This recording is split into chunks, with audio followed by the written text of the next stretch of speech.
नमस्कार, मैं रहबर से बारी। मौसम बदल रहा है। इस बदलते मौसम के बीच राजनीतिक सरगर्मी भी बढ़ चुकी है। लोकसभा चुनाव की तैयारियां को लेकर बिगुल भी लगभग बज ही चुका है। शतरंज की बिसात पर शहमात का खेल भी शुरू हो चुका है। जो अमर्यादित भाषा का प्रयोग सड़कों पर अब तक किया जाता रहा है, अब उसका उपयोग संसद में भी किया जाने लगा है। गत दिवस जिस प्रकार से नई संसद में नए विषय सत्र में दानिश अली के साथ अमर्यादित भाषा का प्रयोग किया गया, वो शायद अत्यंत चिंताजनक भविष्य के लिए है। ऐसा होना नहीं चाहिए था जिस प्रकार से इस भाषा का प्रयोग किया गया। भारत के इतिहास में शायद ऐसा पहली बार हुआ होगा कि जब किसी संसद के अंदर इस प्रकार की अमर्यादित भाषा का प्रयोग किसी सत्ता पक्ष के संसद के द्वारा किया गया हो, और ख़ास तौर से ऐसे व्यक्ति के लिए जो किसी विशेष समुदाय से बिलोंग करता हुआ हो।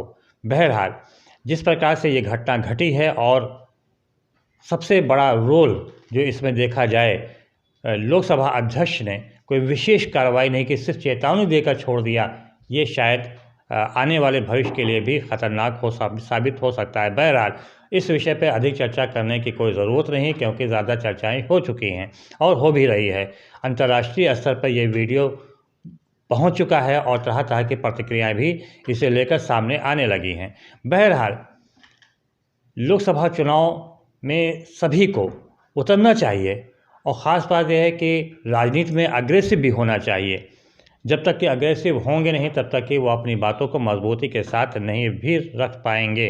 लेकिन इस बात का भी ध्यान रखना होगा, सभी को ध्यान में रखना होगा कि किसी प्रकार की अमर्यादित भाषा का उपयोग ना किया जाए, या अगर कर भी रहे हैं तो ज़रा संभल कर किया जाए। पूर्व में भी संसद में हो, चाहे विधानसभा में हो, चाहे विधान परिषद में हो, चाहे राज्यसभा में हो, हर जगह पर तंज कसा जाता है, हंसी मजाक भी की जाती रही है, लेकिन इस प्रकार की अमर्यादित भाषा का उपयोग आज तक शायद नहीं किया गया। बहरहाल, लोकसभा चुनाव को लेकर तैयारियां शुरू हो चुकी हैं और लोग मैदान में उतर भी चुके हैं। नए सत्र में, जो संसद का सत्र बुलाया गया था, इस नए सत्र में केंद्र सरकार ने महिला आरक्षण बिल को लाकर एक तुर्क का पत्ता घेरा, लेकिन जिस प्रकार से राहुल गांधी ने इसकी पिछड़ा वर्ग के आरक्षण की बात को लेकर मुद्दा बना लिया, उससे ये तुर्क का पत्ता भी ढेर होता नज़र आ रहा है। अभी तक देखा गया है कि पिछड़ा वर्ग के लिए पिछड़ा वर्ग का नेता ही अगुवाई करता चला आ रहा है, लेकिन अब जो नया माहौल बन रहा है उसमें राहुल गांधी, जो कि पिछड़ा वर्ग से तो नहीं है, लेकिन वो पिछड़ा वर्ग के नेता बनने का पूरा प्रयास कर रहे हैं। और ख़ास बात यह है कि वो जहाँ तहाँ पिछड़ा वर्ग की बातों को उठा रहे हैं। हालांकि अगर देखा जाए तो ये उत्तर प्रदेश में अखिलेश यादव हैं, और बिहार में अगर देखा जाए नीतीश कुमार हैं, लालू यादव हैं, उनके बेटे भी तेजस्वी यादव भी हैं। इस तरह के पिछड़ा वर्ग के कई नेता बहरहाल मौजूद हैं, लेकिन राहुल गांधी जिस प्रकार से पिछड़ों को लेकर काफ़ी अग्रेसिव हैं, उससे ऐसा लगता है कि वो पिछड़ा वर्ग के नेता बनने का पूरा प्रयास कर रहे हैं। अब क्या पिछड़ा वर्ग उन्हें अपना नेता के रूप में कबूल कर पाएगा, ये तो आने वाला वक्त ही बता पाएगा। लेकिन फिलहाल जिस तरह की बातें हो रही हैं, जिस प्रकार से राहुल गांधी पिछड़ा वर्ग के मुद्दे को लेकर आगे बढ़ रहे हैं, यहाँ तक कि वो अपनी सरकार को भी घेर रहे हैं। अभी दो दिन पहले उन्होंने प्रेस कॉन्फ्रेंस के दौरान जब उनसे सवाल किया गया कि वर्ष 2010 में आपकी सरकार ने भी तो जो विधेयक लाया था, उसमें भी पिछड़ा वर्ग की महिला का आरक्षण नहीं था, उसमें राहुल गांधी ने सीधे तौर पे कहा कि वो गलत था और उस गलती को सही करने का काम हम करेंगे। तो जितनी सहजता के साथ उन्होंने अपनी पूर्ववर्ती सरकार की गलतियों को स्वीकार किया, और उसको ये भी कहा कि हम अगर सरकार में आते हैं तो हम न सिर्फ पिछड़ा वर्ग की जनगणना कराएंगे, बल्कि पिछड़ा वर्ग को उनका हक भी दिलाएंगे। और उन्होंने सीधे तौर पर जो बात कही, उसमें बड़ी बात उन्होंने ये उठा रखी है कि बजट को जो सबसे बड़े 90 ऑफिसर कंट्रोल करते हैं, उनमें से मात्र 5 ऑफिसर ही ऐसे हैं जो ओबीसी से ताल्लुक़ रखते हैं। बाकी 85 ऐसे जो हैं जिनका ओबीसी से कोई संबंध नहीं है, सब अपर कास्ट के हैं।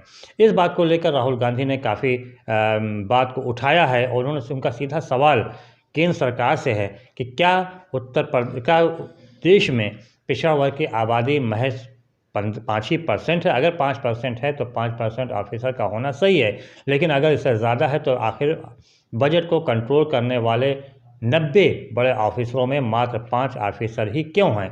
ये बड़ा सवाल उठाया जा रहा है। हालांकि प्रधानमंत्री नरेंद्र मोदी का चेहरा, जो करिश्माई चेहरा है, वो फिलहाल एक बार फिर से लोकसभा चुनाव में सामने आने जा रहा है और पिछड़ा वर्ग के बड़े नेता के रूप में उनको प्रस्तुत भी भारतीय जनता पार्टी कर रही है।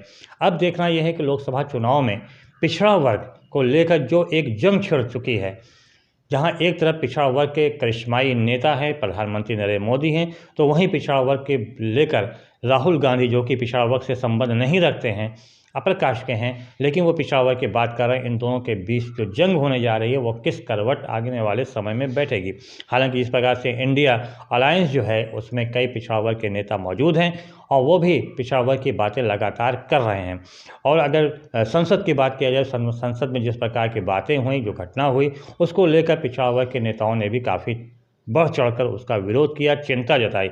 हालांकि जिस पार्टी से दानिश अली सांसद हैं, उस पार्टी के मुखिया मायावती ने किसी भी प्रकार का कोई खास अगर देखा है विरोध मुख्य रूप से उठा। उन्होंने सिर्फ ट्वीट किया और कहा कि इस प्रकार के घटना नहीं होनी चाहिए थी, लोकसभा अध्यक्ष को तत्काल कार्रवाई की जानी चाहिए। लेकिन जिस तरह से उनको प्रेस कॉन्फ्रेंस करना चाहिए था कायदे से और प्रेस कॉन्फ्रेंस कर कर इस मुद्दे को उठाना चाहिए था, लेकिन उन्होंने ऐसा नहीं किया। लेकिन बगैर वक्त गंवाए राहुल गांधी आनन फानन में दानिश अली के घर पहुंच गए, गले लगाया और बाद में उन्होंने उस फोटो को ट्वीट किया और सीधे तौर पे कहा कि नफ़रत की बाज़ार में मोहब्बत की दुकान, और इसे लेकर काफ़ी चर्चा का माहौल है और कि जो सत्ता पक्ष के लोग हैं वो इसका मजाक भी उड़ा रहे हैं। बहरहाल आने वाला समय बताएगा कि अभी और कितनी भी अमर्यादित भाषाओं का उपयोग होने वाला है। आप भी इंतज़ार करिए।